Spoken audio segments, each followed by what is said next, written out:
ભરૂચ શ્રી નીલકંઠેશ્વર મહાદેવ મંદિર ખાતે સંત નિરંકારી મિશન દ્વારા ઝોનલ બાળ સમાગમનું ભવ્ય આયોજન કરવામાં આવ્યું હતું। આ સમાગમમાં ભરૂચ ઉપરાંત અંકલેશ્વર, બેર, રાજપીપળા અને વલ્લભ વિદ્યાનગરમાંથી મોટી સંખ્યામાં અનુયાયીઓએ હાજરી આપી હતી।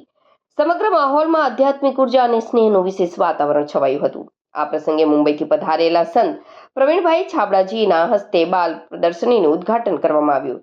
પ્રદર્શનમાં બાળકો દ્વારા તૈયાર કરાયેલા શૈક્ષણિક, ધાર્મિક અને સામાજિક સંદેશ આપતા મોડેલ્સ અને ચિત્રકળાની પ્રદર્શની કરવામાં આવી હતી, જે દર્શકોનું ધ્યાન આકર્ષિત કરી રહ્યું હતું। બાળ સમાગમ અંતર્ગત બાળકો દ્વારા વિવિધ સાંસ્કૃતિક કાર્યક્રમો, ગીત, ભજન અને નાટક રજૂ કરવામાં આવ્યા હતા।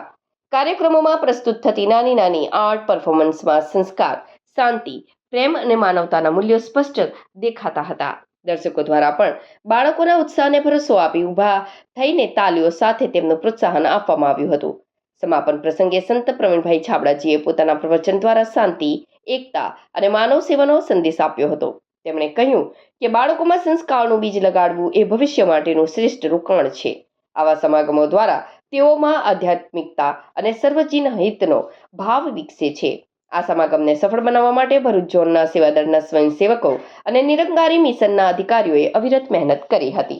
સુદીક્ષાજી મહારાજની અપાર કૃપા દ્વારા આજે આ નીલકંઠેશ્વર ધામમાં બાલ સંત સમાગમ, ઝોનલ લેવલ બાલ સંત સમાગમનું આયોજન થઈ રહ્યું છે, જેમાં 250થી પણ વધારે બાળકોએ ભાગ લઈ અને એક પ્રદર્શની રૂપ બનાવ્યું છે અને પ્રદર્શનીમાં એક સંદેશ આપી રહ્યા છે કે વ્યસન મુક્તિ, વડીલોને કઈ રીતે સેવા કરવી જોઈએ અને મેન્ટલ હેલ્થને કઈ રીતે મેન્ટેન કરી આધ્યાત્મિક અને પ્રોફેશનલ લાઈફ સાથે કઈ રીતે બેલેન્સ કરવું એ મેસેજ જન જન સુધી પહોંચાડવાના પ્રયાસ કરી રહ્યા છે। તેમાં બીજા બી બધી બરોડાના જેમ કે બરોડા, બીલ, રાજપીપળા, ભરૂચ, અંકલેશ્વર દરેક જગ્યાએથી મહાત્મા બી પહોંચી અને ભરપૂર આશીર્વાદ આપી રહ્યા છે અને આજે જન જનને એ સંદેશ આપી રહ્યા છે કે બાળકોને આધ્યાત્મિક જ્ઞાનની બી બહુ જરૂરી છે। એવું નથી કે વૃદ્ધાવસ્થામાં જ આધ્યાત્મિકતા જરૂર છે, યુવાવસ્થામાં જ આધ્યાત્મિકની જરૂર છે।